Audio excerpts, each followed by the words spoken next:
Well, the high point of your conferences, I know, is usually a keynote. And the sort of messages that we get from these keynotes, even as a center, energize us for some time to come. I think if you recall, in 2010, it was Professor Okabian, excuse me, one of your mentors. In 2012, it was Dr. Namudu. 2014, you're about to listen to a keynote, which I think I should proceed with the story of how this keynote giver today connects with the ALC. I told you about Godwin and that, infectious thing. We got together and the ideas were there. One fine summer, summer, UK summer, but winter in Nairobi. It was in August. He walked me to the Ford Foundation and said, why don't we go and meet Professor Tade Aina? You were still at the Ford Foundation at the time, and you were the rep for this region. It turned out that Professor Aina's daughter had applied for the fellowship program and was not successful. And when I remember the name and remember the year that she applied, it was a year in which it was at the time, Patricia, you probably remember that there was an age limit when you applied for your fellowship. There was a cutoff point of you start at 25 because we thought, you should have some bright ideas. You should have worked a little bit before you come so that we can start the process. And then we had a lower age limit of 25. We had an upper age limit of 40. So we got this excellent application from this young African woman who was 23 or 24 at the time. She wasn't even far from the age limit. So even though she was not admitted in that year, the policy was changed by the panel. Because also there were some 42-year-olds who applied and didn't make it, even though they had good applications. It was a year that we stopped placing the age limit on the thing. We thought people would find their levels. If you look at this criteria, if you can meet those criteria, then you're ready and you belong on the fellowship program. But imagine we met Professor Aina, and it was only then that I realized that his daughter who had done that beautiful application was the one who led to that change in policy. But the story of our journey with Professor Aina was just starting. We chatted and chatted and chatted. There was nothing that the Ford Foundation did for us on that occasion. And a phone call came, I think many months later or the following year. It was him saying, I'm in a particular position at the Carnegie Corporation of New York. That idea that you and Godwin had, which I loved very much, I think we can work together. Mind you, Kings had knocked on the door of the Carnegie Corporation, including principal and vice principal, year after year, for 3 years, going cap in hand to apply for a grant for the fellowship program by that time. And we had been unsuccessful. In fact, they looked at Kings like, what is this Western institution doing about Africa? Why are you the appropriate place? He got to Carnegie Corporation, he advanced a vision for his work, and then he married this vision with some roles. And there was the ALC. And as a matter of fact, many of you do not know that Kings never really did have enough money to launch the ALC in Nairobi. So we were staying in London, and Jackie Phillips at the time, who some of you know, was saying, well, there's this thing, if we build it, they will come. Shouldn't we just take the steps? Because Carnegie has enabled us somewhat. There's overhead in this money. Can we not move the barriers? It was that grant that provided sufficient overhead that made it possible for us to argue with Kings. And in fact, we moved and opened the thing. It was only after that that Kings committed £600,000 to the work of the center because they were afraid about money. My point is, without the idea, I'm reinforcing what I said later, the idea by itself will not work. It needs people. It needs commitment. It needs people dotted in different places to become real and to walk into action. That grant enabled the launch of the African Leadership Center here in this place in 2010, June. Professor, I know I want to thank you. I know I'm just about to read your bio. In a sense, your idea and your commitment, all right, really, really was the seed that germinated into having a physical space in Nairobi. And on behalf of all of these colleagues, all these alumni, I want to really appreciate you and to thank you greatly. As program director now,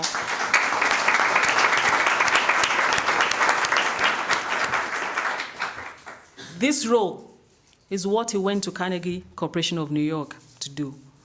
Program director, higher education in Africa. At the time, it was higher education and libraries, isn't it? Professor Aina develops and implements the corporation strategy to accelerate economic and social development in Africa by strengthening teaching, research, scholarship, and leadership. Doesn't that sound like the ALC? It's as if that role was made for him because of the ALC. It's as if. Working in South Africa, Tanzania, Uganda, Ghana, and Nigeria, Carnegie Corporation is investing in initiatives including regional networks of scholars, fellowships to cultivate and harness individual skills in the sciences and humanities, while also building on the corporation's decade-long institutional support for universities and libraries.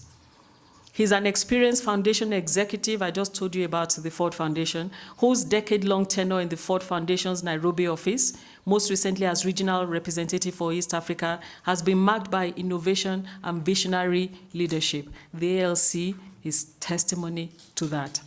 Tade Aina studied sociology at the University of Lagos and the London School of Economics and obtained his doctorate from the University of Sussex. Aina was professor at the University of Lagos, lecturing on urban poverty, governance, and development. At Lagos, where he combined research with activism.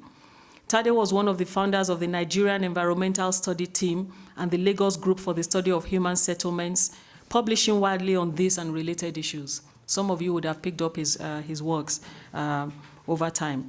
He joined the Ford Foundation in 1998, coming from the Dakar-based Council for Development of Social Science Research in Africa, CODESRIA, where he was Deputy Executive Secretary. That is actually when I first started knowing about you and your work in that way. In Ford's Nairobi office, he developed a portfolio in governance and civil society that has focused on the strengthening of the values and institutions of participatory democratic governance. What I know of him in this space of the last 5 years is that he embodies the ALC ideal, because really, scholarship that does not connect with society and try to transform the space with new ideas, theory building, and engagement has failed fundamentally in making itself relevant to society. He's not an ivory tower academic. He's first and foremost a scholar, a thinker, and then he works actively to place those ideas in platforms where they will lead to change. That is why you can see his trajectory.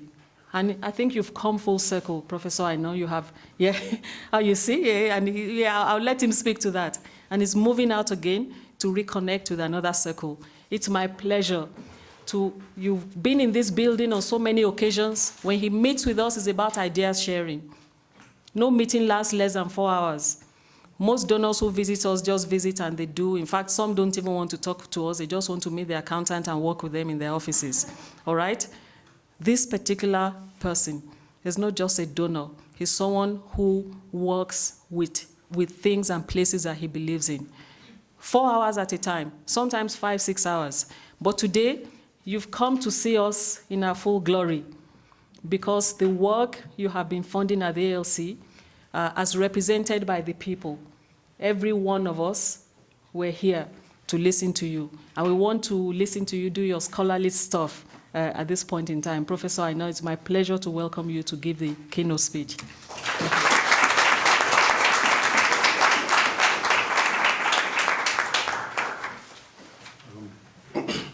Good morning, everybody.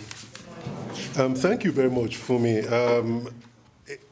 When you were talking, I actually was wondering, when she was saying all those wonderful things, I was looking around wondering who she was talking about. Because I believe that whatever we do in our lives, whatever social and intellectual project that we are part of, it is those things that continue to make us. And we never stop growing and also we never stop being hopeful, because I think that's one of the biggest things about Africa for me. I think Africa is not an abstract idea. Africa is a real, concrete, living, palpable entity, and that you can serve in many ways. And I always say to my friends, some of them say, oh, you sold out because you left the movement, you went to philanthropy, you went into the belly of the beast, and all of that. I say there are many ways to be an African, as long as you're conscious, as long as you're clear-headed, and as long as you always find a lever of change wherever you find yourself. And that's one thing about the biography that you read. But more importantly for me is the engagement with places like this, places, institutions, and people like this. I mean, I feel elevated, I feel inspired, I feel energized whenever I come to ALC. I've met something, I remember you now, I haven't seen you in 4 years. The man from Liberia. Oh, absolutely. Yes, how are you? Okay. Great, yes. I remember meeting him and his cohort in London and how engaged they were. And it's really a pleasure and a privilege to be back here today with you as a group, the living, concrete entities, the palpable, elements of what ALC is. And ALC, whether it has been as an idea, which it was at one time, a site and people, like I said, had always been a source of great inspiration and promise to me.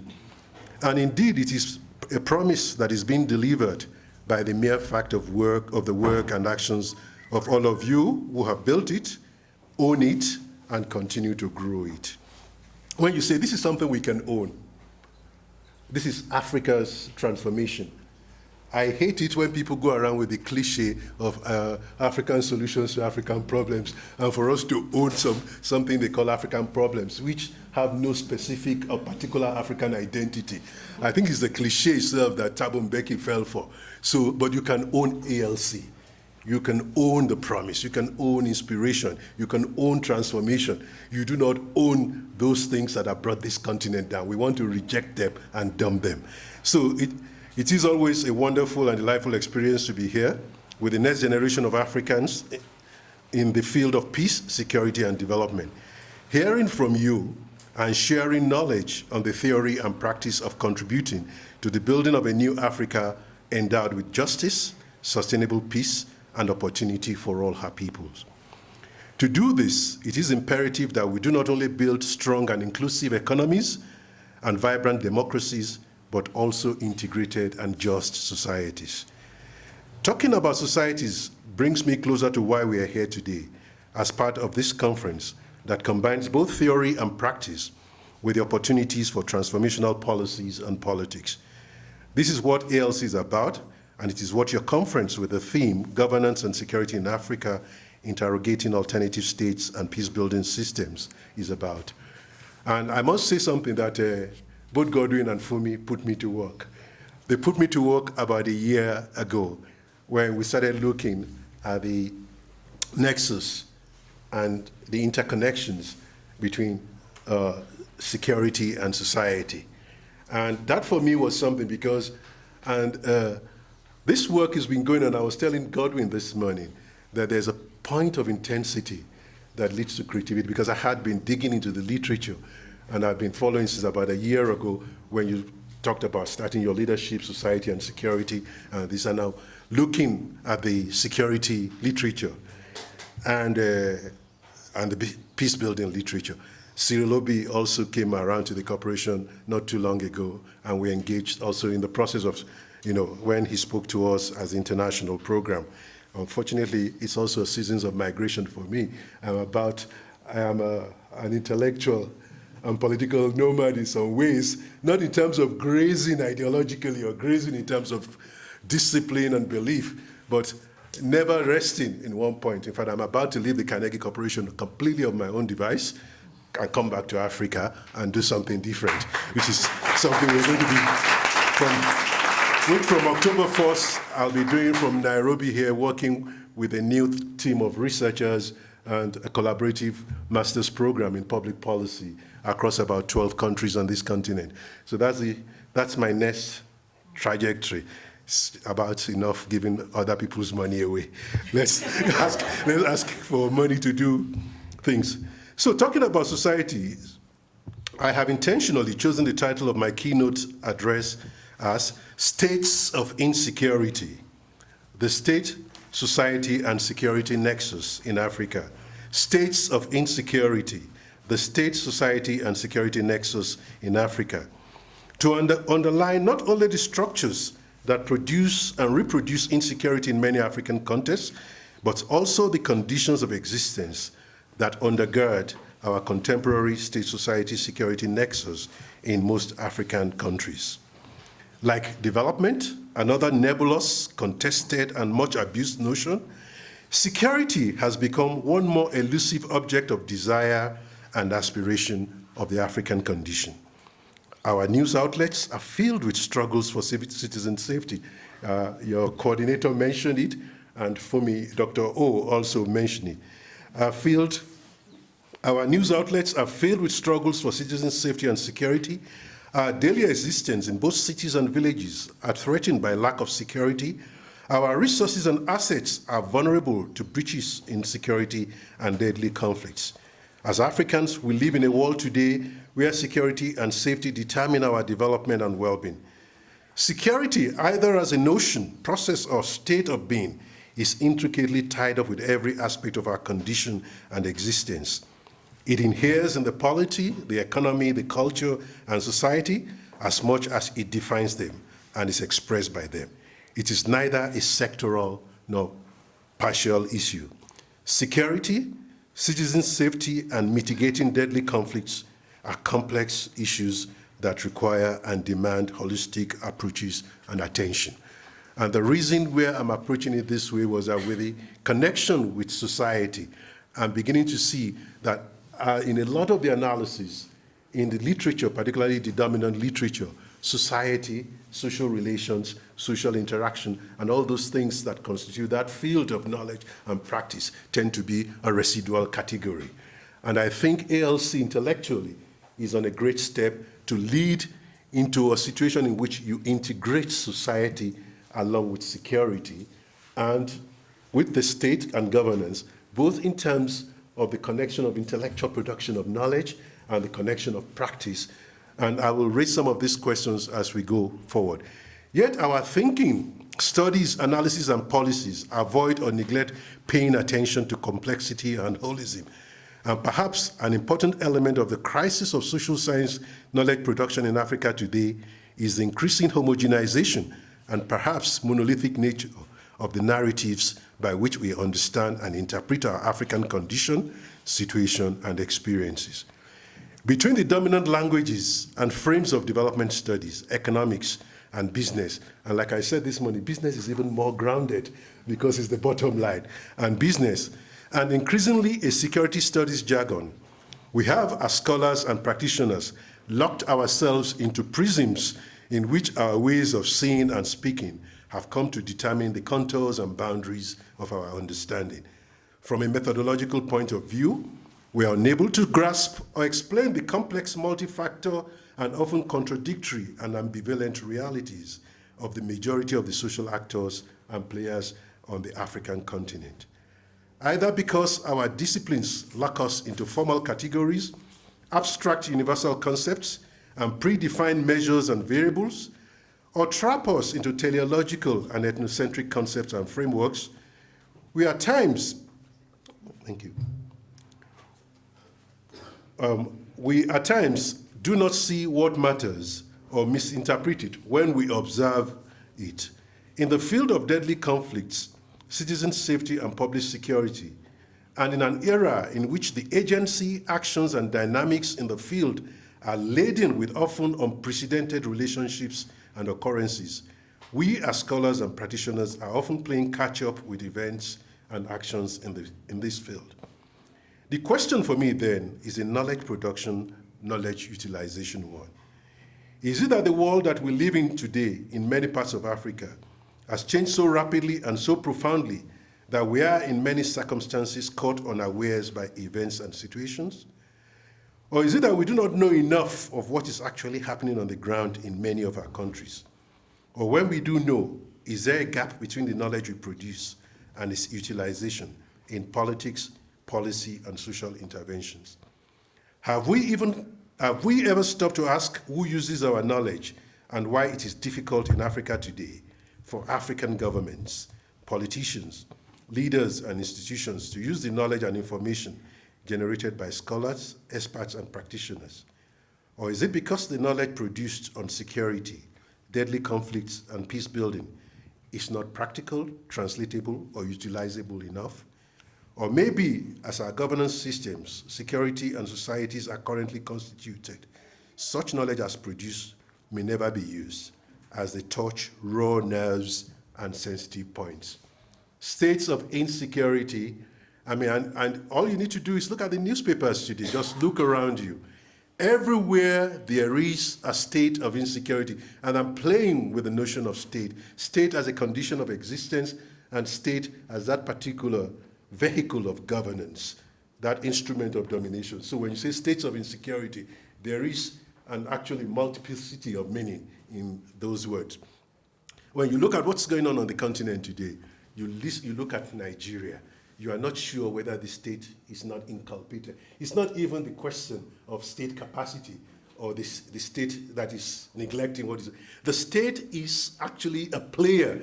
You look at Kenya, you look at Sudan and Janjaweed, you look at South Sudan itself, you see that African states are becoming increasingly inculpated in insecurity across, within their states and across the border. What's going on in Eastern Congo? What is the role of Rwanda? What is the role of Uganda? You look at parts of, even the conflicts in the Horn of Africa. Everywhere you turn, our states, our conditions of insecurity are themselves, in some ways, generated by the structures of governing, the organization of governing, and not to talk of actually production and consumption and exchange that we have. So it's a very interesting notion that as I looked at the literature and started trying to see, and we'll connect those states of insecurity with society themselves and with the notion of security. So these are the questions that are at the back of my mind as I explore with you today what I call states of insecurity, the state, society, and security nexus in Africa. Also, let me quickly add that my goal is not to provide answers, as there are probably many answers, depending on the specific context. My goal is to provoke questions and hope that as we all pursue our different intellectual and professional directions, we will remain alert to these questions and many more. I want to argue that for the most part and in many of our countries, our governance systems and concrete daily lives are characterized by different levels of states of insecurity. This is not a new condition. The 1980s and 1990s were eras of African wars and insurrections, taking massive tolls on people's properties, assets, and ultimately the process of sustainable economic and social development. But with the advent of the 21st century, at the beginnings of a new era of economic recovery and growth in Africa, an economic recovery and growth that is promoting, we used to have the days of Afro-pessimism. I think as Tandika Kandawiri said, we are beginning to enter the era of Afro-euphoria. Everybody now, the McKinsey notion, the McKinsey narrative on Africa. Africa is growing. Africa is the next tiger. Africa is this. I say, some of the scholars around are saying, do small, poorly. Just take it easy. Because you need to go back and engage the data. If you look at the way Africa grew in 1950s and 1960s at 9%, 11% in those days, we are coming back to a growth rate of 5% to 9%. We have not really caught up with what we did just at the moment of independence.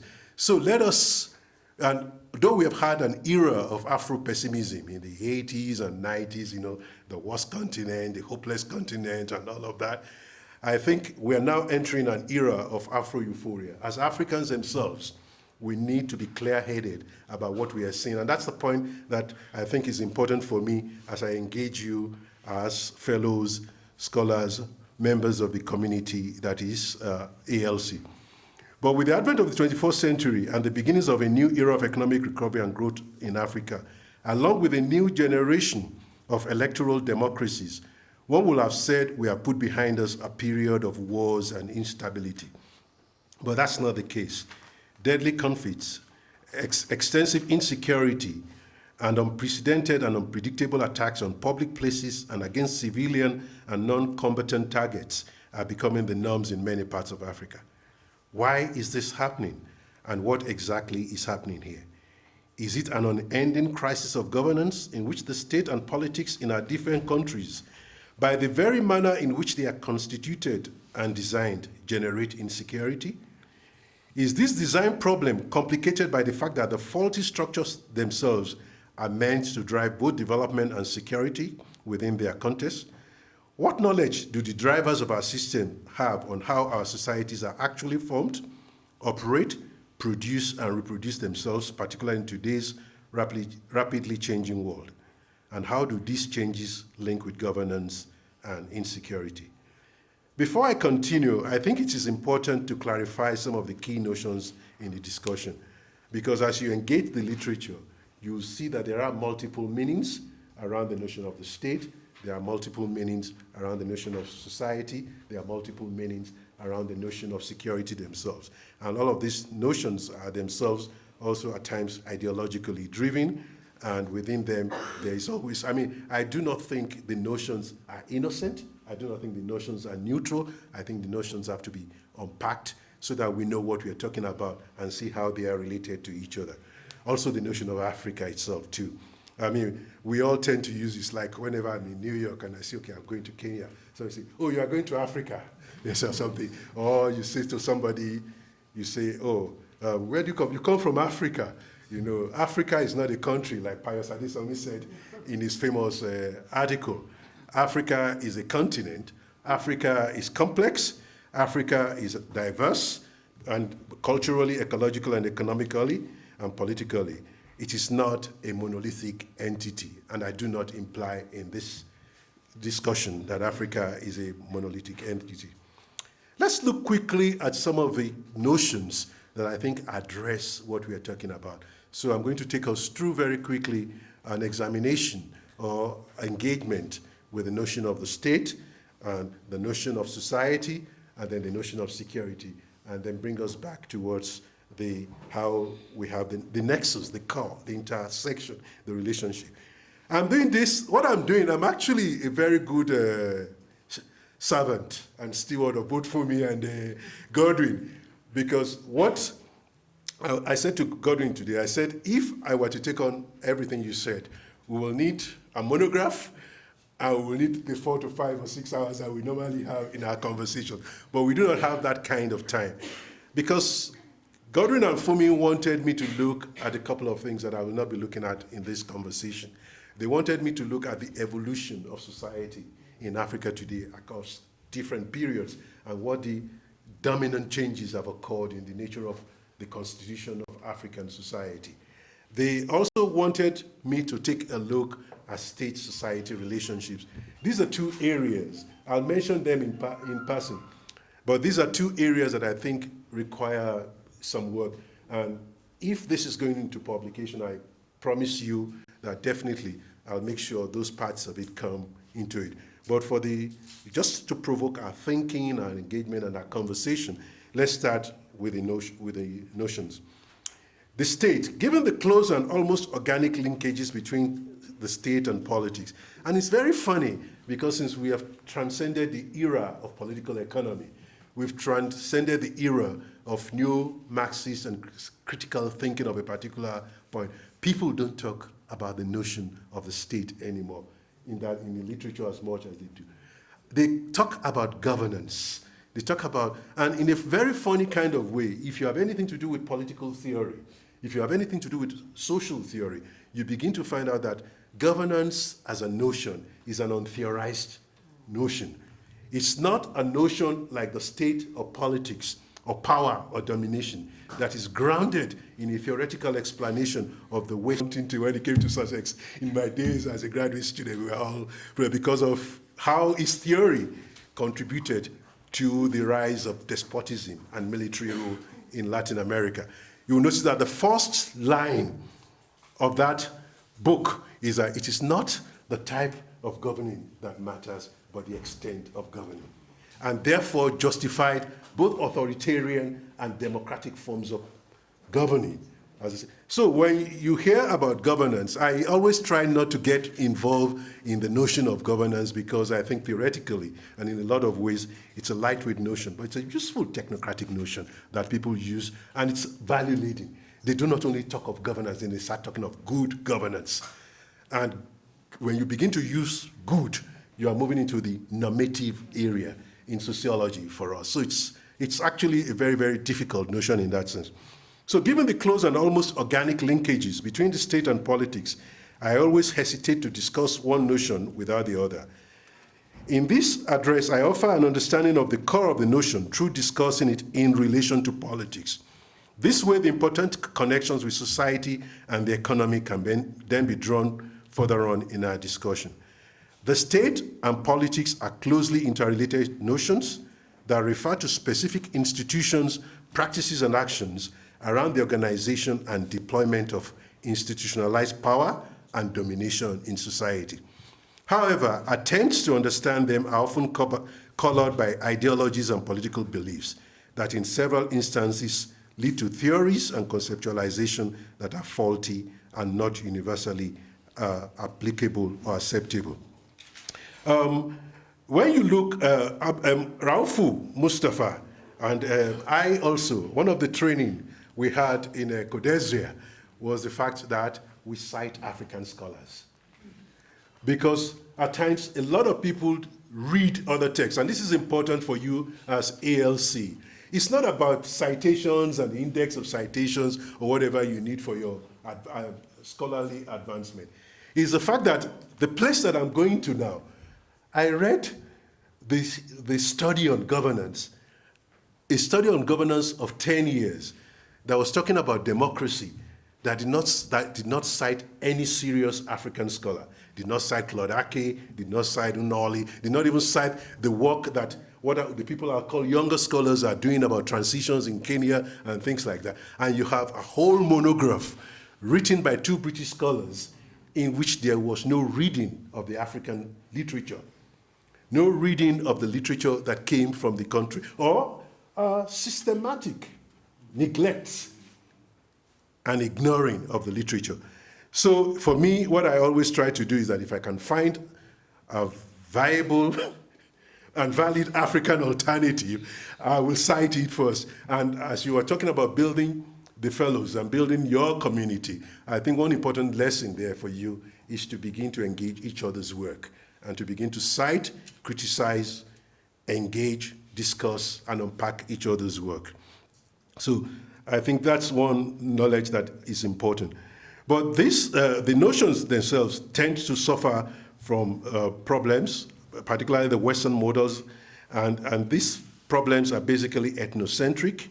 And this is also the dominant trend when you look at what is called the realist conceptualization of security that Lockham and Kirk talked about in their recent work in 2013.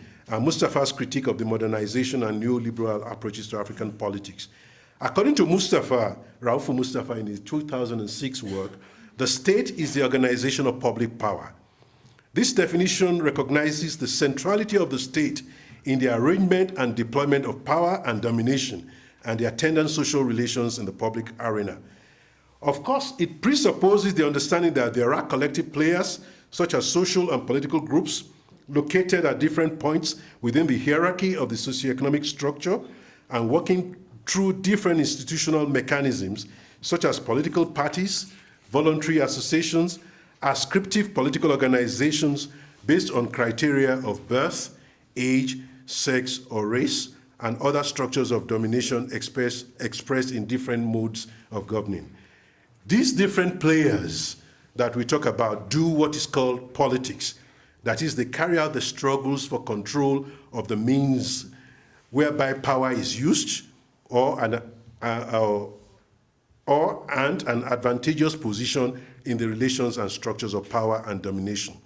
It is often about power relations. Politics is about power relations or the control of strategic resources, both material and human.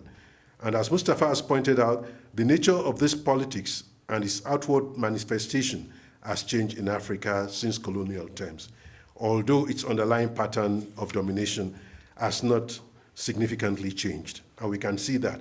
What has happened with the dominant elites of Africa today is that we have, and if you look at which is the part of the work in terms of the relationship between state and society, we have seen a transition from what is known as the colonial state, which was a system of a structure of domination and power, into post-colonial politics, post-colonial states that have not been reconfigured or restructured in any fundamental way.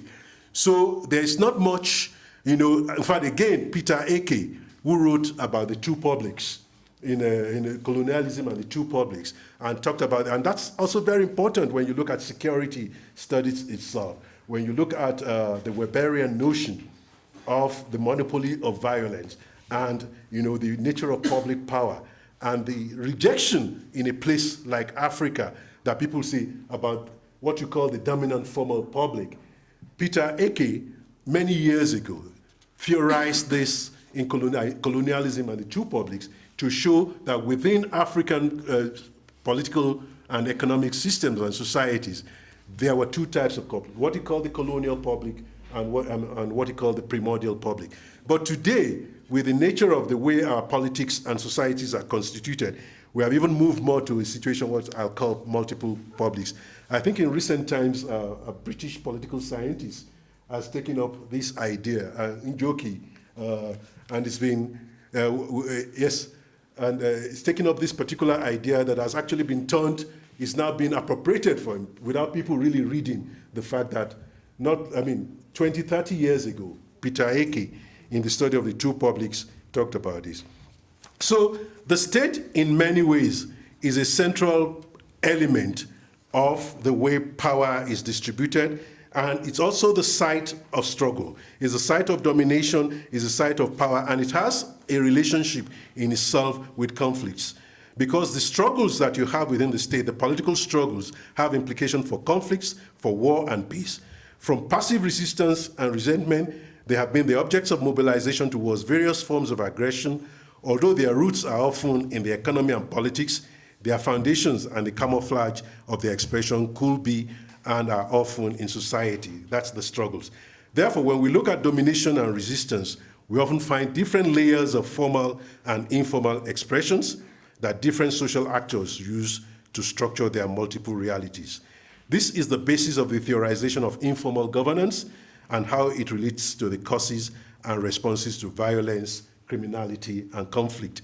And I think in the attempt to deal with the state, one of the things that you begin to see is that those who begin to have a discussion that has an undercurrent of society or undercurrent of social relations or community tend not to be professionally people who are either political scientists or people in security studies. They tend to be either historians or predominantly sociologists. So the work of somebody like Robin Lockham used to be a political sociologist, or Kate Meyer. Lockham has been talking about hybridity, and Kate Meyer has been talking about informality. There are critiques of those. There are possible critiques too of the trajectory. When you have a notion of hybridity, then you obviously have a notion of purity or the pure form. And when you have a notion of informality, you have a notion of a set of actions governed by something that is an ideal, typical, formal notion. Of course, this derives from Weberian sociology itself. Because politics expresses, defines, and often represents the nature, dynamics, and contradictions of forms and levels of social order, it is an important element of all institutions and social relations that intersect with society and security. What I've tried to do, I've skipped some of the materials, and I think when you get a chance to read the keynote address, you will see the way the logic is unfolding. What I'm trying to do is engage the notion and see how each of these notions themselves are important to our understanding. And the notion that is most significant to me in this conversation is the notion that has always been residual, the notion that has been most neglected, the notion of society. It is a notion that is also analytically contested. And every of the notions that matters to us today are notions, there's no complete agreement on these notions. There's no complete, formal, single definition of this notion. But it is a notion itself that addresses the field of social action and addresses the field of interaction in terms of what constitutes its boundaries and what its actually existing composition is made up of. Depending on the discipline, society is residual for economists in terms of terrains of economic transaction, or for politics and political scientists who see it often as a nebulous catch-all for the relations and transactions that accompany political and economic activities. It is, however, an important field of structured social relations, interaction, and agency. It is the location of communities, individuals, and other social groups and identities. It is also the source of social norms, values, and attitudes. Of course, it is the locus from where actors and agents are recruited into all human endeavor, be it political, economic, criminal, cultural, and religious. When Fumi was talking about you becoming what in Codesia they call militants of the institution, you becoming a family or advocates of ALC. And she said it's almost a religious phenomenon, a religious experience, which is very Durkheimian too in sociology, because they talk about this, varieties of religious experience. The fact that you carry, the feeling, the belief, the struggle, the hope and aspirations of ALC comes from a value system, comes from norms and values. The norms and values come from a social context, and that's where you have, in some ways actually, you could be a local society. You could be a small kind of society. You are you're not just an aggregation of people. You are a particular kind of social collectivity with social bonds which you are building around you and with a set of values. And that's what marks you, is the mark of the gods. When you see an ALC fellow, you say this one is anointed with that mark, and you can see the halo on your head because you carry a particular kind of discipline, you carry a particular kind of critique. And I like that element of critique because I want to actually respond to Cyril at the talk you gave at the corporation when you were talking about the development of an alternative African narrative or narratives in security studies, peace building and security studies. And you said something about Africans always being accused of being critical and not, positing their position. That what we need now is to move to a phase of positing our positions, our understanding, and our kind of narratives, structured narratives. I want to respond to that position to say that when you look at the kind of people that are being created by ALC, and being created by the kind of institutions and societies that are going to engage in transformational politics on this continent, I will ask you, you need to retain your self-confidence, both individual and collective. You need to retain your assertiveness. You need to retain the ability to criticize. The fact that you criticize does not mean that you become a perennial critic, but you have to be able to, question notions, accepted, adopted notions and ideas. And I think it's an important thing in the African discourse. Africans criticize too much. Africans reject. Africans always talk about the past. It is an attempt to erase memory. It's an attempt to erase history. It's an attempt to put you in and it's not just within the context of intellectual discourse that we see this. We see this with the new regimes on the continent. We see this with the new government here, the new government in Nigeria, the new government in Ethiopia, the new government in Rwanda, these so-called new leaders, new generation of leaders who believe that there was no history before them, who believe that we shouldn't talk about colonization anymore. All of what we have now is African problems. And those of you who study, it's African solutions to African problems. Yes, what we have, the shifter problem in northern Kenya is an African problem. It only came yesterday. The problems we have in different parts of the continent, even the problems we have in the Sahel area are all recent, contemporary African problems. They have no history, they have no past, there's no historical grievances, and you will remember, any one of you will remember 2007 and 2008 here. And some of the reactions in the Rift Valley and parts of Kenya, you remember that people were talking about historical grievances. Second, third, fourth generation of grievances. In a situation where, and it's the same in Delta in Nigeria. It's the same that you have in the Delta in Nigeria, it's the same that you have also in that region of the Northeast.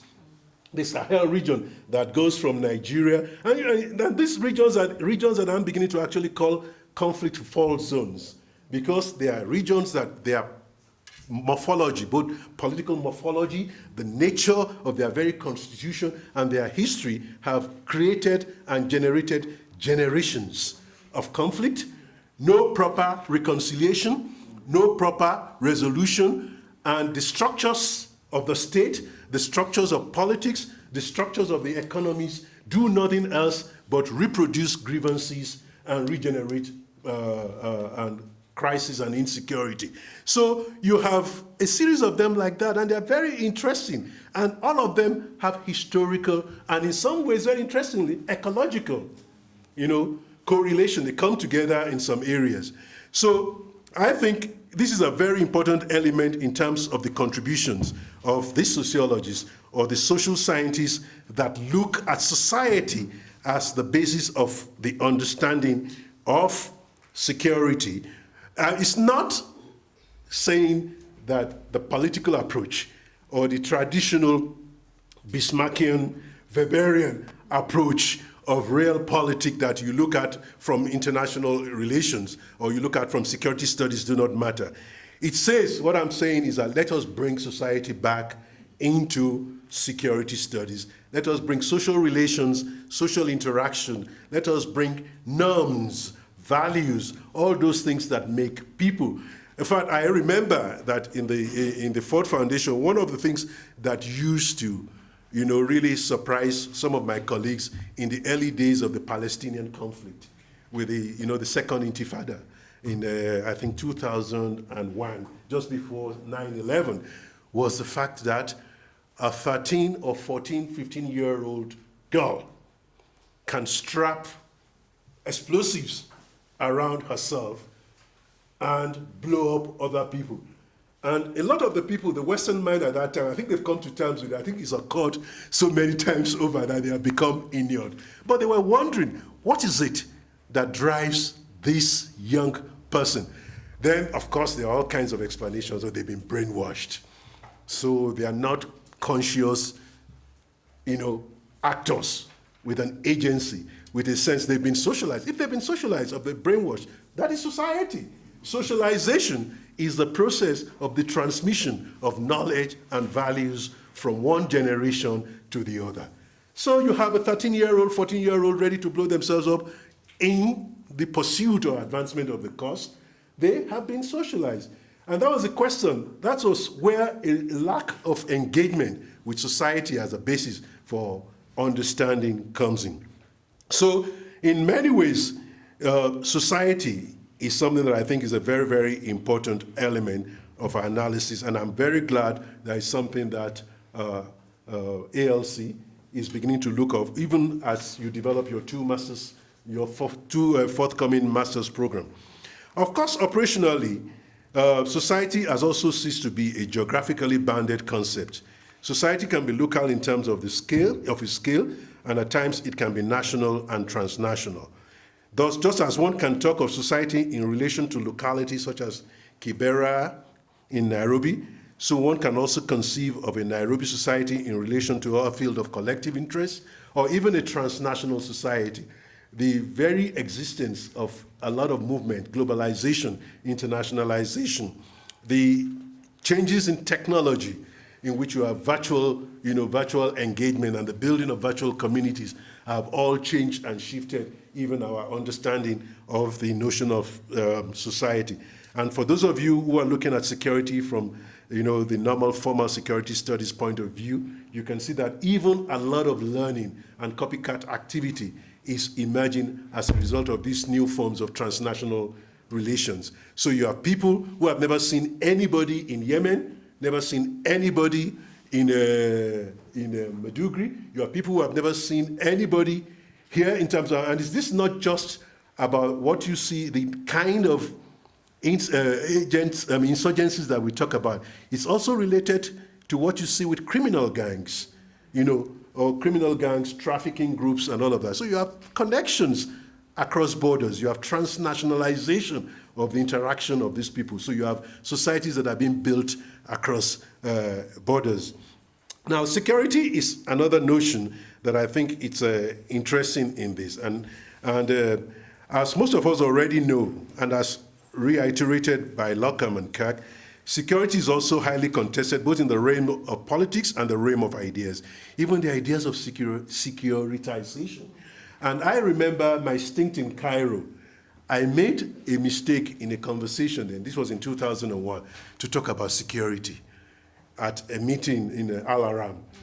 And the scholars got it, but the local people, security was an instrument of domination and oppression, the notion of security.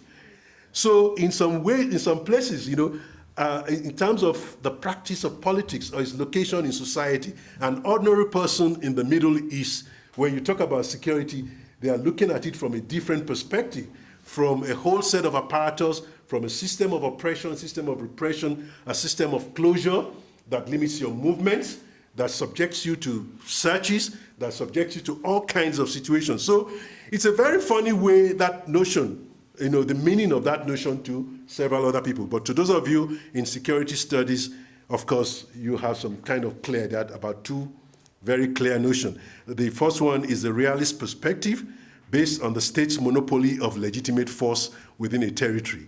And the other perspective, which Lockham and Kirk called the liberal perspective, which is security as a protection of people. I think their analysis is very, very interesting.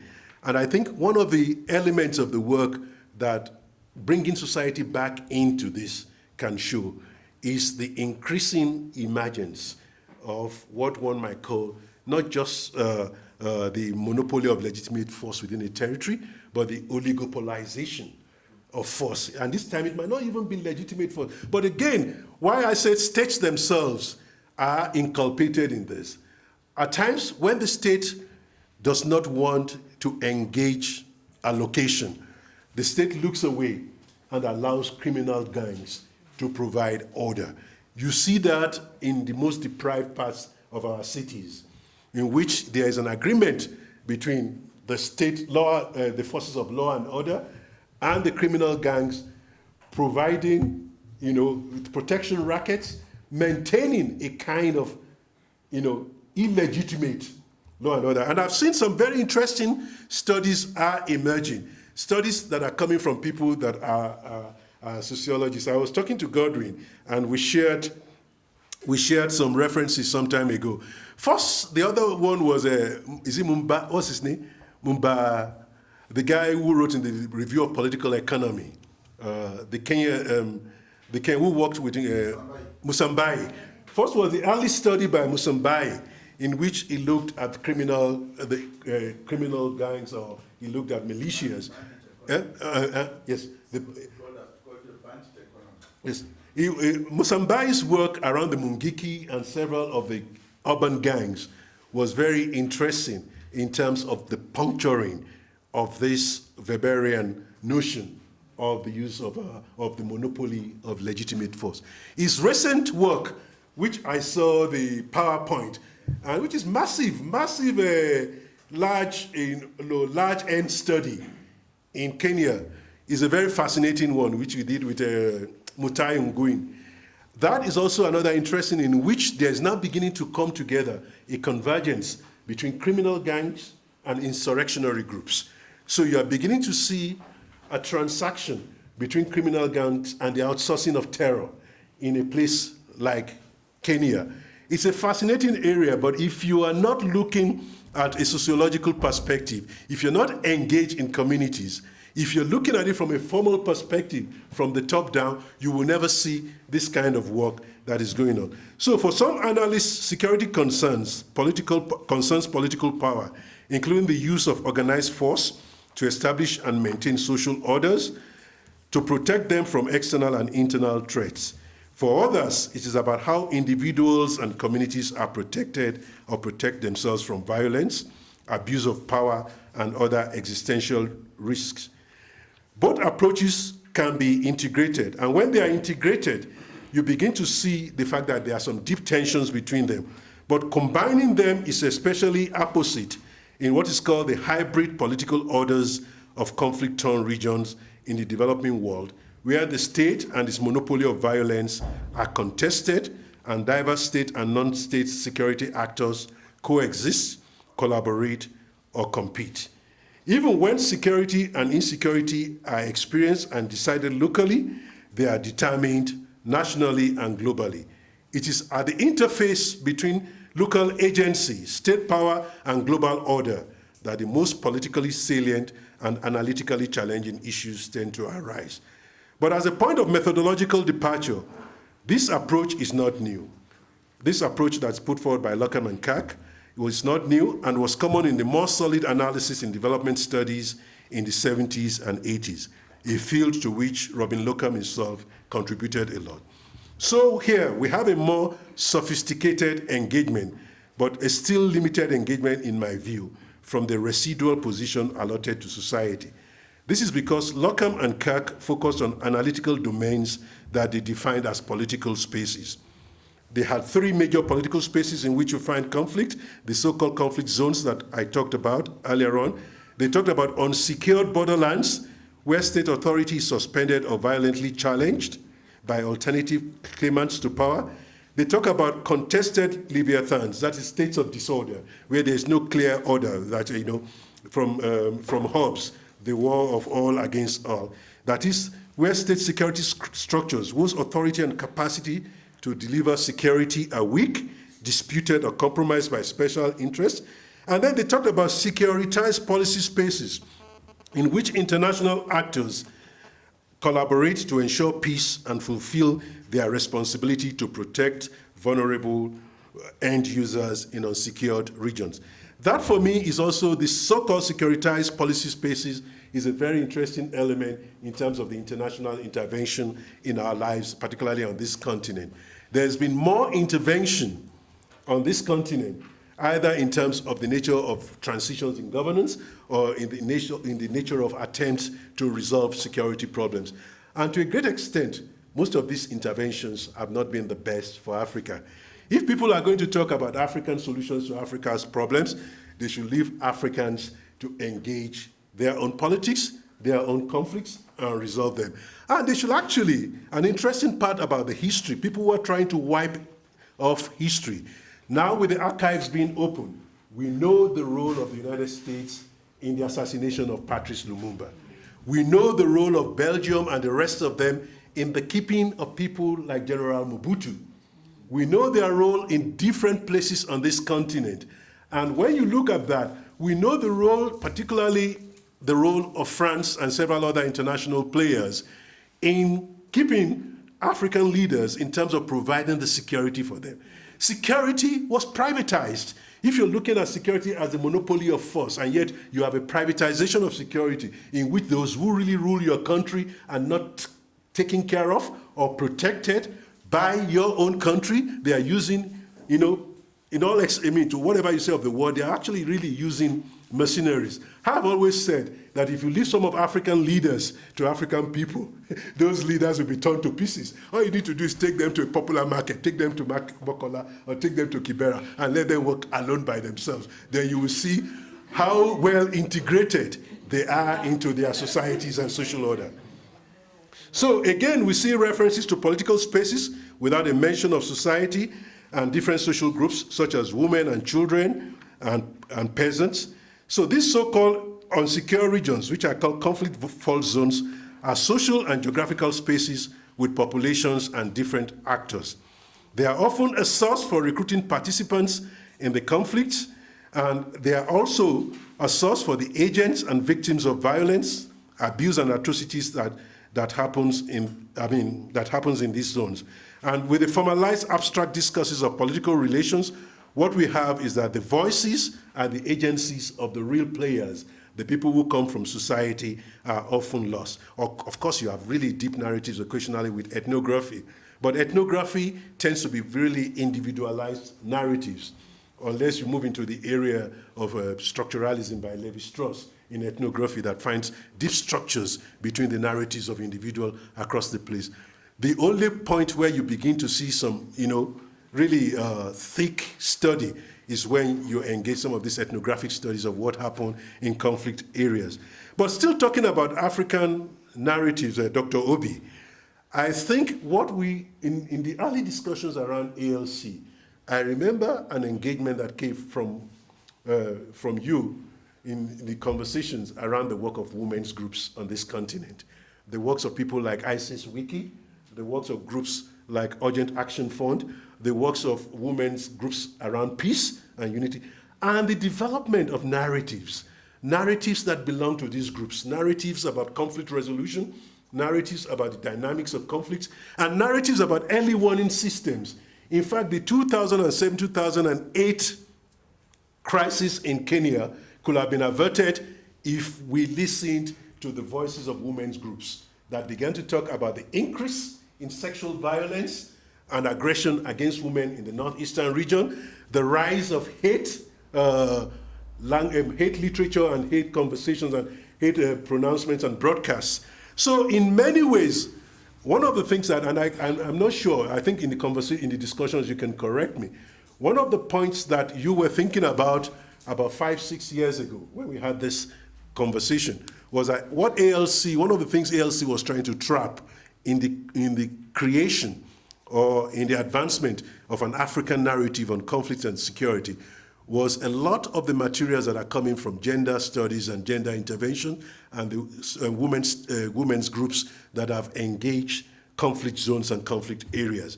Some of these are filtered into what you saw with the work in ICC, in Sierra Leone and Liberia. Others are actually memories and materials that exist in these groups. I think one way of developing that narrative, Dr. Obi, is to find ways in which we can engage all these memories and conversations that inhere in different social groups within societies. And for those of us who are scholars and practitioners, to begin to see how we can then do what we know how to do best. Theorize, formalize, hypothesize around these narratives and test them, and then theorize and formalize. So I think my own position is that there's already an African narrative. It is not, or there are African narratives. And I don't want to belittle them by saying they are informal. They're not informal. They are structured, they are located within different groups in society, and the task of the African scholar and the African practitioner that is actually interested in radical political transformation is to engage these narratives, to gather these narratives, to codify these narratives, to formalize these narratives, and to begin to use them as instruments for theorization. So that's now the real element, and is something is a kind of intellectual project which Godwin, and I'm sorry if I'm testing all of this on you. This is actually the first test of it. I'm going to look for different avenues as these ideas develop and we work with them. The real test here is intellectual project that you guys raised, that of looking at the state, society, and security nexus. That what is it about this nexus? And the questions that I have as a beginning in terms of a set of presupposition for work in this area is that it is about the connections between the different domains within and through which conflicts and security are played. It is about the key human actors, their social and political institutions, their economies, and how all of this connect to and contain possibilities for insecurity within and between them. It is about complexity and where the levers that determine hitherto unprecedented actions or threatening patterns lie. It is about a grounded approach to study beyond just the big data and the massive statistics. Since all insecurity is local, even when they have regional and transnational elements, it's about being able to produce knowledge of occasionally opaque dynamics in society, such as what is happening to our young women and men in most of our countries today. What is happening in urban societies? What is happening in rural societies? What kind of work are they doing? How are the demographic and other changes affecting these groups and other specific groups? What changes are being occasioned by shifts in production? The occurrence of ecological problems such as droughts, famines, and floods. I read somewhere that when you look at the cycles of conflicts in the Sahel, it is often after a period of prolonged drought.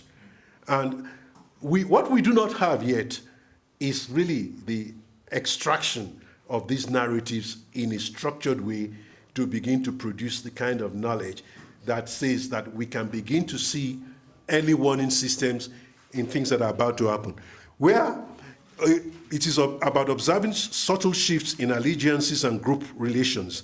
When people begin to congregate in special places, when they congregate in certain houses of worship, and they begin to listen to some kind of, discourses. How do we know? We always leave this most times to intelligence forces, to the police, to the security forces. And we have not learned how to begin to marry intelligence with information and knowledge produced in a systematic and structured manner. I always worry about intelligence because, again, when you remember the democratic struggles in Nigeria, and they tell you that you are taken to the police station, and they bring out your file, and it's as big as this, and the man interrogating you look and said, in July 15, 2003, you are in Ibadan doing this, and you realize in July 15, 2003, you are actually in London. You start wondering what kind of false intelligence is filled with that file that is, and that's the difference between the kind of intelligence that our state agents create, because the discipline, and you see, a lot of this actually is related to, it's tied back to the nature of the state, the nature of the, classes and elites. The social classes, actually, they're a dirty notion these days. But when you want to look at the nature of states and nature of governing, and you have to look at what is a proprietary interest in a particular elite, an elite that is actually organically linked either in terms of the ownership of property, a particular set of vested interests in a place. And it is that kind of elite that actually builds the kind of security structures that reproduces its own hegemony in such a way that the intelligence processes themselves have to be correct factually.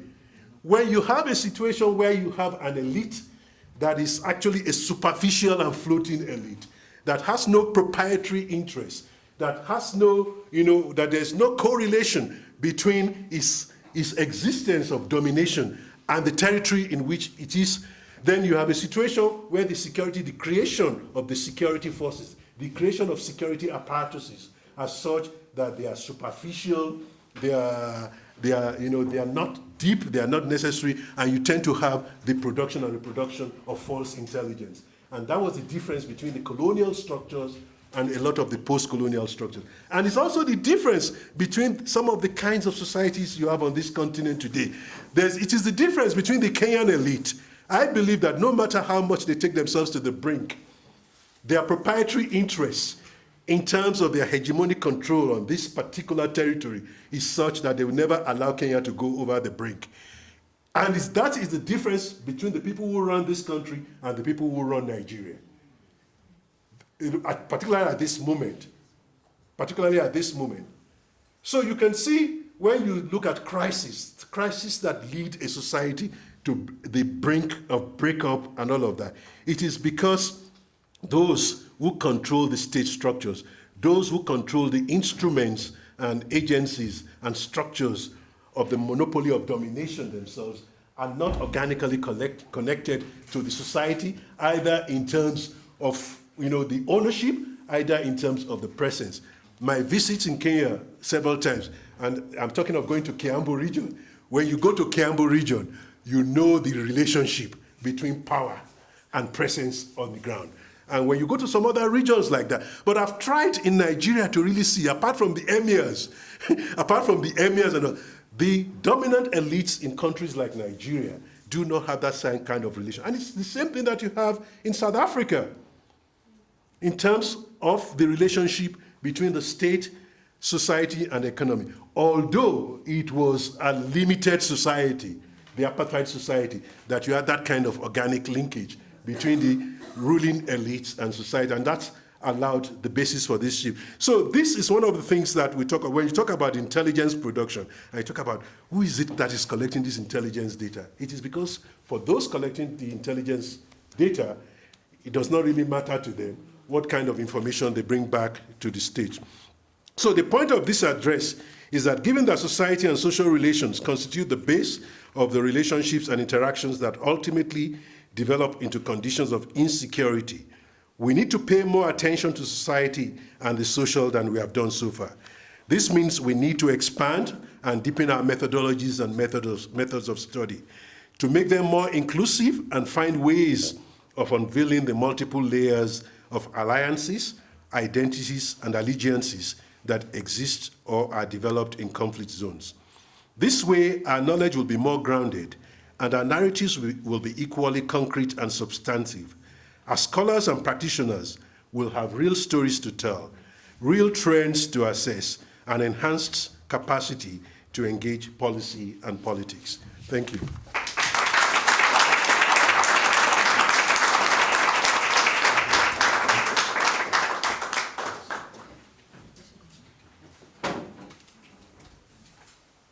Can I get the handheld irons? Thank you. Thank you. Professor Aina, you have really graced us with your presence, with your intellect. And actually, I think that lecture will be more than useful because the postgraduate degrees you talk about started in October. And actually what it brings to the table, I mean, our current fellows are on that particular program. Bringing society into the security debate actually begins to make this very relevant for our own terrain in Africa. And I think there you have it. I will not ask any questions yet or make any comments. Let's get your reaction. Let's get, reaction, questions, whatever it is you have to that address. Akimode, I see the first time. Okay, ma'am. Thank you very much, sir. Thank you for the lecture. I am very much interested because it's also an area that I'm trying to study. And in trying to actually understand security and security in pre-colonial African societies, I would really appreciate it if you can shed a little more light on the security in pre-colonial African societies. Because I think that, in a way, we can draw a connection between security in that or in those societies and the security of the ordinary person, in the current societies we have in Africa. Thank you. Thank you. I'm going to take a few. Juma, can I get a sense of who else has a question? All right. Thank you very much, Prof. It was very important for me that you raised Peter Ege's notion of two publics. And I engage with this notion in my work, and I absolutely agree with you.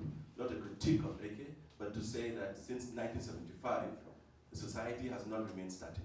So we should rather be talking about multiple societies rather than the Ege Marxist dichotomy, So, but the question I want to ask is, so when we're engaging with these multiple publics, can we elaborate on what are they? I can think of generational, class, gender, perhaps, but can you say more about this particular point you raised? What are these multiple publics that we're referring to? But also, if we're to engage with this discourse, particularly the discourse of the multiple publics, what are the questions we should be asking in engaging with that particularly? Thank you. I've recognized Albert, and I've recognized. Oh, your question has been asked. Yeah. Oh, wonderful. See, you're thinking alike. I've also recognized Clement, but since I have a couple of people here, let me. I must thank you very much, Dr. Aina. I'm interested in the notion of African-led solutions to African problems, because I think over time Africa has been viewed from the prisms of its underdevelopment and its challenges, its problems. Hence the whole idea of contextualizing solutions to African problems. So I want you to, I don't tend to disagree with you, but I think the whole idea behind it is ownership of solutions that are informed by understanding of the context in which Africa is. Hence the whole success of the ECOWAS model for intervention and peacekeeping in Africa as a very useful regional approach to intervention, compared with, for example, the role of the U.S. in Liberia, its own child which is dubbed as its stepchild because of its role in Liberia compared to how ECOWAS was involved. So I'd just like you to, further you talk about that a little more. Let's, yeah, I mean, I think that's my concern. Okay, Thank you very much. Vicky, Thank you for the presentation. My question is about the role of the media as a key actor in society and in this discourse about state, society, and security. Because when you talk about the knowledge gap and utilization of the knowledge produced by academia and by universities, such that it does not really engage with the society. So what is your take on how we should better engage with the media in packaging this information and how to enhance this collaboration so that these African narratives are reflected in this area? good. Okay, this has this to Clement. Yes, this will be the last one, yes. Yeah, so thanks, Prof. I was impressed with your interrogation of the notion of African solution to African problems. And I think what I've taken with me on your interrogation of that is that we should begin to own solutions to African problems and not to assume that there are African problems which require African solutions. So we own the universality of it and make it ours and go forward. But then I want to take on the Afro euphoria you mentioned. It looks like you were a bit skeptical about its re-emergence in the discourse, but you didn't elaborate on how different we can approach the new African situation and the security dilemma that we face. You also tried to say there is governance is not taking the place of state in security discourses. But I would also want to know where you place governance in the state and the relevance of governance in today's security discourse. Thank you. Thank you very much. Prof, I think you have 4 or 5 there to respond to. It is a lot, and some of them are. Those who know me as a teacher know that I always do not try to provide answers. I provoke. It's the Socratic formula.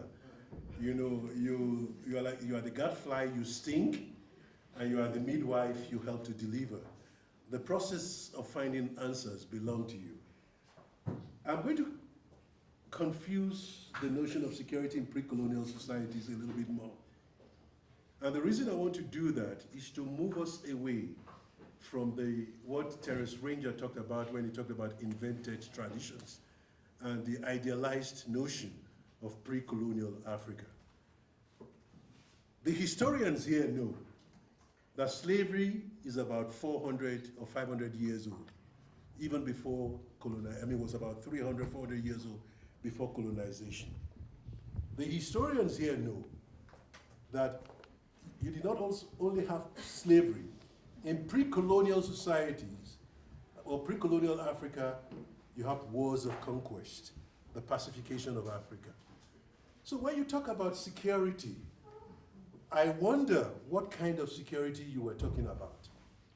In societies that were raided for slaves, in societies that were being attacked in the whole Pax Britannica and Pax Africana. And this is not me, it's also Peter Eke. This is not me. You see, this is why those who try to clean up history and clean up the corpus, the body of work that have been done on this continent, are doing us a disfavor. Pre-colonial Africa was not a secure Africa. It's not an idealized entity. There were pockets of security, and security as defined by the integration between the community and society and its needs to protect itself.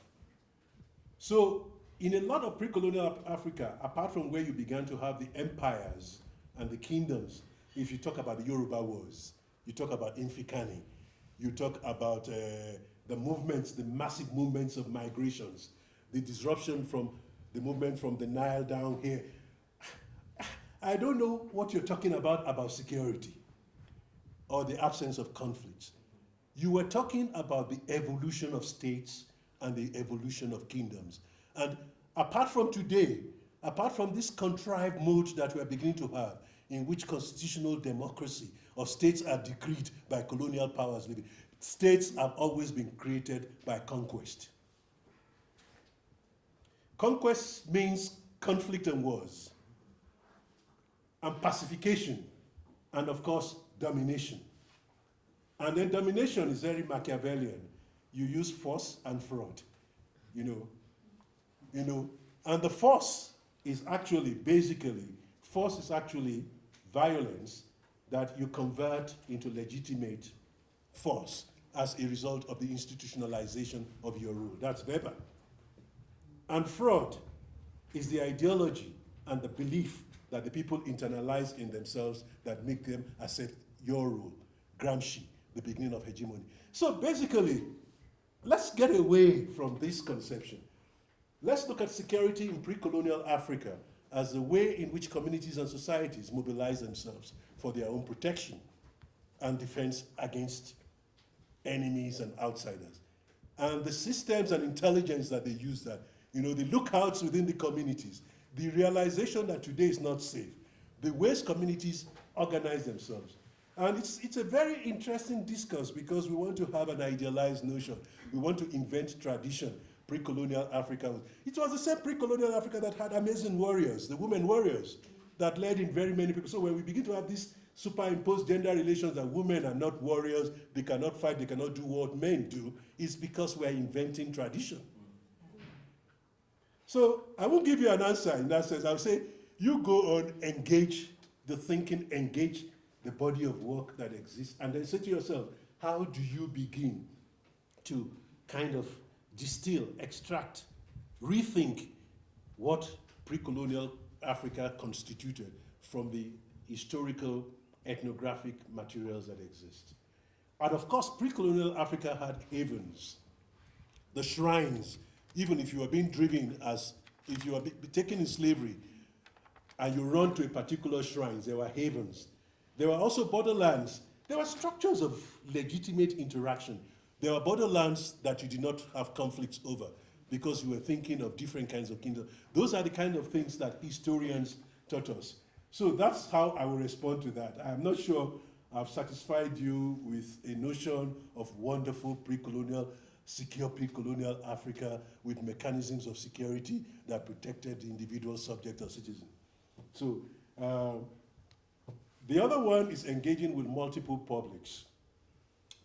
Now this is where I think we now have, again, there was a time that the nation and the state became, one unit in terms of the fact that the nationality constitutes the nation state. Then when we had, again, this conquest, the building of empires, again, you have to continue going back to history. You cannot have effective security studies without the understanding of some of these other disciplines. The building of empires, the construction of new modern societies led to multinational states. Multinational states meant that there were ethnic communities. Also, there were other kinds of social groups that were inserted and located within states. Even if you go back to Europe, you look at the different class systems, you look at the feudal systems and all of that. You will look at different communities, Jewish communities that were there. The so-called Roma communities that we talk about these were communities inserted into those societies and polities in a disadvantaged position.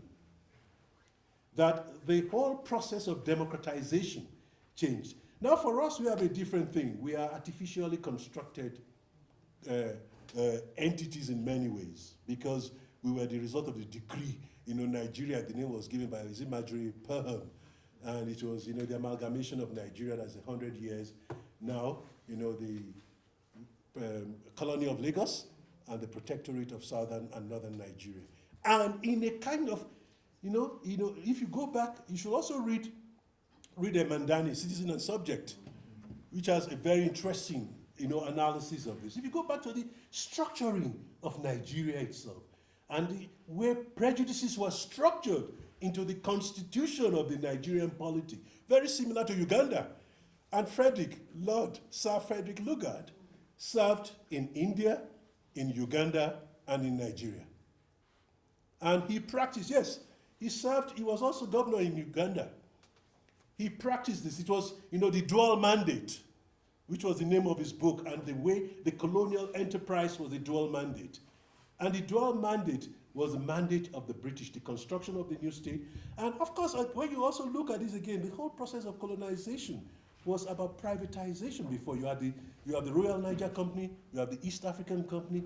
You had outsourcing of governance before now. And it was because the outsourcing of governance by corporate entities, by the big companies of those days were not working, then that you had the colonial thing in which then the political structure changed and the competition, from the Berlin Treaty and all of that. So you have to look at these publics. Now, we live in a society where we have to deal with multiple publics. We live in a society where class differences have become sharpened. We live in a society where, because of the growth of human rights, the growth and what I call the increasing work in progress of the advancement of humanity. I believe in progressive thought. Although some people think it's teleological, I don't see an outcome. I think the outcome for the human progress is, endless. I think we're in a work in progress. I think we're building, we're learning. Children now have rights. Slaves have been emancipated.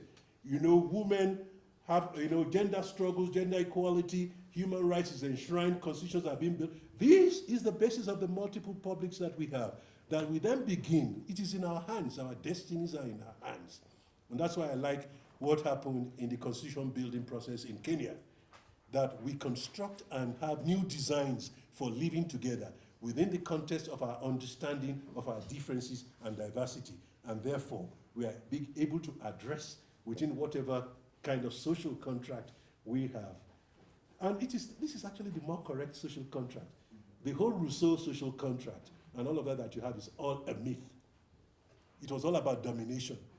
Maybe it was a social contract, or just like the writing of the American Constitution by the 13 slave owners and all of that.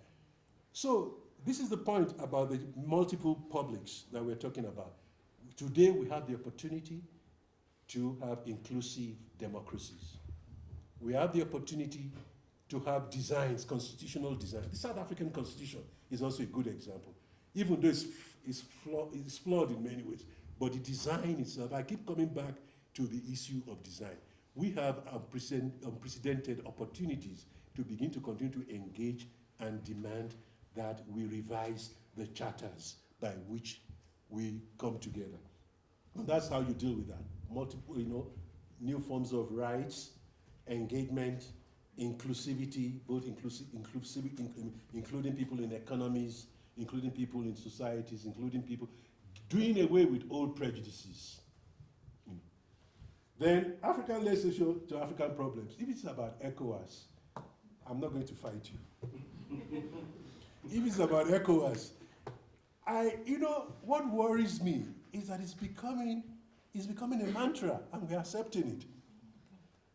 First and foremost, that some of these problems are just African. And I like the other person who said some of them are universal. I don't know when poverty took on a predominantly African identity or conflicts. When you look at Cambodia, you look at Sri Lanka, or you talk about the oligopoly of force. You even look at the new state militias and all of those things rising in the United States, and you say it's only Africa. So I think ascribing African identity and African ownership to negative things like we're talking about. I reject it, like the people in Nigeria, I reject it. I will reject it. And I will say yes, solutions, because we're contemporary. And that's why you guys are the future leaders, being able to think in a way that is creative and in a way that is inclusive. Many years ago, a lot of us could not have a good conversation or share a platform in the context of the same-sex rights discussions. We felt abused, we felt frightened, we felt, today your generation is more comfortable with having an engagement and recognizing the humanity of the other. And these are the things that we're talking about solutions. So it's the solutions that I want us to own. We're not going to continue to say we have historical grievances and don't find solution. I look at the Nigerian Civil War. We had the 3 R's. We had reconstruction, reconciliation. No, we didn't have reconciliation. Did we have reconciliation? Rehabilitation, reconstruction, but we never had healing. We didn't have healing in the sense, and we didn't have truth. Now, that is something that has emerged from the South African experience. How do you transcend? And it almost comes from, deep psychology, individual therapy, Jungian psychology, not the psychotherapy of Freud, but more Jungian, Jungian. But that's, how do we have healing? How do you cut this point in terms of intergenerational transfer of grievances and pain and hatred? I don't hear that in the conversations when we're talking about conflict resolution. I don't hear that about people talking about that in the coastal regions of Kenya and in the northeastern part of Kenya. I don't hear that conversation in Somalia. So that's one thing. And I've not had that conversation around the Delta region of Nigeria or the other areas of conflict. Then the role of the media in packaging information at the LSE. George Soros is regretting today some of the struggles and some of the things he wrote in his book. He said if he had recognized the fact of the power of people like Murdoch, the control of the media, he would have realized that to be able to create an open society with democratic transitions, patterns, human rights, and social mobility, then you will have needed to do something to the media. The media itself was part of the system of control up till now. And so we must have a subversive kind of media that emerges. Just like when Fumi was talking about you guys, I was just so interested. I was so fascinated by the very subversive notion of ALC in terms of speaking truth to power, in terms of really engaging authority and undermining authority and undermining prejudices and stereotypes and biases that we have. So the media itself is part of the problem. They add to our states of insecurity. They help to generate hate, broadcast, and all of that. They help to solidify prejudices. I don't think we've penetrated them enough, but I think the time has come for us to begin to, and some of you should go into media entrepreneurship. Sahara Reporters is a very good example of how you can break into that. Then Afro-euphoria, very quickly, I'll go to that, because I think I've talked about African solution. Afro-euphoria, you see, I don't want Africa to be set up for, a future, the future of being messed up again in the public discourse of the world. Because when I say the McKinsey, I said it's the McKinsey narrative, African rising, African entrepreneurship, African businesses. What are the foundations? The latest report, Africa Transformation by ACET, the Africa Center for Economic Transformation, which is a pretty neoliberal institution, has shown that this thing is not working well enough. There are no deep foundational things. What are the driving powers of the current African economic transformation that we talk about? There's no industry. It's mainly service sector. You are beginning to have credit and loan from IFC for Kentucky Fried Chicken and all of that.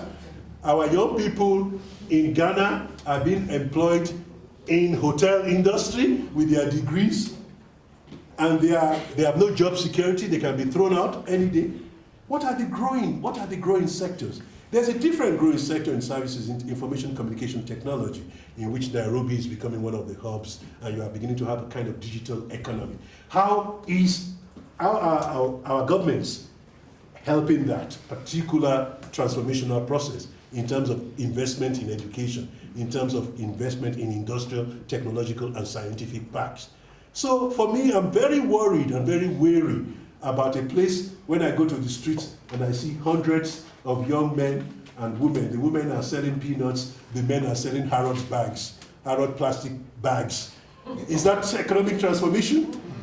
And the growth of inequality. What kind of economic transformation do we have with the rising growth of inequality? Just as we have the unprecedented concentration of wealth, we're beginning to have a kind of rising growth of inequality on this continent that are themselves threatening of the new democratic transitions we have.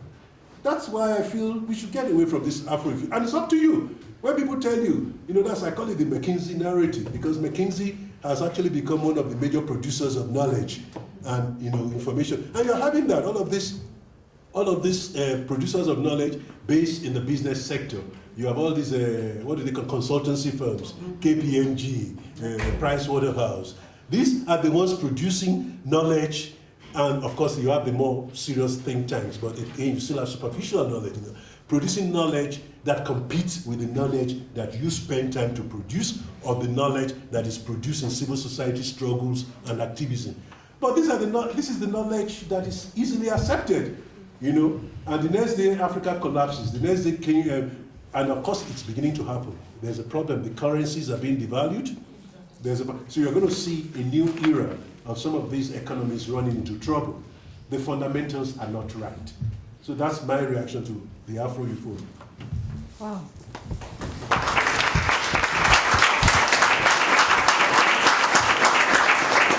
Wonderful. There we have it.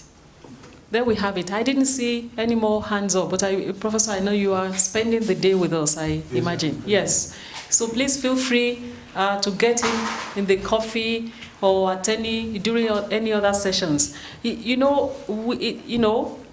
Somehow the bonds of relationships, lasting relationships, are precisely because of, this element of kindred spirit, intellectually, the ideas. You mentioned outcomes in that way, and this is one of the issues at the heart of the debate in the leadership class. On at least 3 occasions in the course of the term, I got, I was asked, okay, after all of this interaction takes place within society, how do you sustain the outcomes? You remember, Norma is smiling. And I said, well, can we really sustain the outcomes? Because outcomes are never changing. It's a never-ending moment of achievement. It's a moment. In fact, for me, what is very fascinating about your strong argument, which I align myself with, about bringing society back into the debate, is how very fluid, the circumstances of living and doing things, how very fluid it is, and it's about seizing that moment in a range of interactions to get to a set of outcomes, which as soon as you deliver those outcomes, change comes, and you are engaging that space. It's a constant re-engagement of spaces to deal with the realities of our times. The second thing you said is about media. I couldn't agree with you more. It's a very, very important space, and if you do not have ownership, if you have good ideas and you don't have ownership of the space of delivery, you've not started. And that's why, an issue that will be on our agenda tomorrow is the fact that one of the things that we're taking to the next strategic period is the idea of an African Leadership Center radio, digital radio, which is why Desmond Davis has been sitting at the back, has been grabbing everybody that, has time to have short interviews with them, which I think is worth piloting if you're going to be an engine of, ideas and a place that produces knowledge and tries to utilize that knowledge. The media question, which is at the heart of the power struggle, not just here but globally, is very, very key. I want to thank you very specially. Thank you very kindly for making the time. We've been talking about this for some time, and I'm glad that it finally happened, and it happened, in a timely way as well. Thank you. We will take that away with us. We will teach with it. We will publish it. We will teach with it, and you will see how actually it transforms our ALC space in the next few years. Thanks, Professor Aina. Please join me in thanking Professor.